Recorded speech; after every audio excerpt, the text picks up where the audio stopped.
Welcome to our channel. నేను Malathi. క్రికెటర్లను kidnap చేసేందుకు ఉగ్రవాదుల ప్లాన్. పాకిస్తాన్లో భారీ దాడికి స్కెచ్. పాకిస్తాన్లో ఛాంపియన్స్ ట్రోఫీ జరుగుతున్న సమయంలో ఒక కీలక వార్త బయటకు వచ్చింది. ఇక ఈ టోర్నమెంట్పై ఉగ్రవాద దాడి నీడలు అలుముకున్నాయి. టోర్నమెంట్ మధ్యలో వచ్చిన ఈ నివేదిక సంచలనం సృష్టిస్తుంది. ఎందుకంటే ఈ టోర్నమెంట్లో ఇంకా చాలా మ్యాచ్లు ఆడాల్సి ఉంది. ఇక ఈ నివేదికలో ఉగ్రవాద దాడులతో పాటు కిడ్నాప్లకు కూడా ప్రణాళికలు వేస్తున్నారని పేర్కొన్నారు. ఓ news channel executive editor social media post ద్వారా ఈ సమాచారం అందరికీ అందించారు.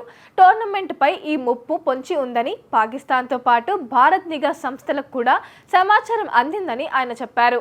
పాకిస్తాన్లో జరిగే ఛాంపియన్స్ ట్రోఫీపై ఐఎస్కేపీ గ్రూప్ ఉగ్రవాద దాడికి ప్రయత్నించే అవకాశం ఉందని నిఘా సంస్థలకు సమాచారం అందింది. విదేశీ సంస్థలు కూడా భారత ఏజెన్సీలకు దీని గురించి సమాచారం ఇచ్చాయి. కిడ్నాప్ లేదా ఉగ్రవాద దాడి జరిగే అవకాశం ఉందని చర్చలు జరుగుతున్నాయని నివేదించింది. ఇస్లామిక్ స్టేట్ ఖొరాసన్ ప్రావిన్స్ దక్షిణ మధ్య ఆసియాలో, ప్రధానంగా ఆఫ్ఘనిస్తాన్, పాకిస్తాన్లో చురుగ్గా ఉన్న Salafi jihadist group Islamic state ఒక శాఖ. దీని గురించి ఇప్పటి వరకు ఎటువంటి ధృవీకరించని సమాచారం బయటకు రానప్పటికీ ఇటువంటి ముప్పును తేలికగా తీసుకోకూడదు అంటూ సమాచారం ఇచ్చింది. భద్రతా కారణాలను చూపుతూ భారతదేశం పాకిస్తాన్ వెళ్లడానికి నిరాకరించిన సంగతి తెలిసిందే.